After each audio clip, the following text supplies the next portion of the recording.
سلام دوستان عزیز، گزارش داریم از شرشره زیبا منظر کازان. دوستان عزیز ببینید که با چقدر جوره زیبایی شرشره بینید، جوری شویش از درون سنگ، از دل سنگ میبرد آب. یاده از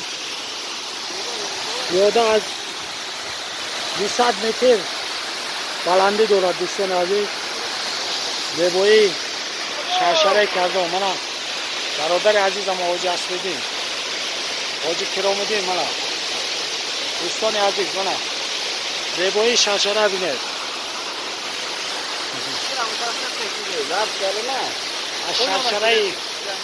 از شرشره کازان آبم میباد، در سایه ارچه هاش خوابم میباد. دوستان عزیز من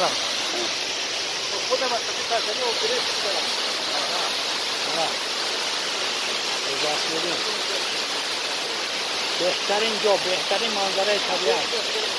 سلام درود و مردم شریف کازان.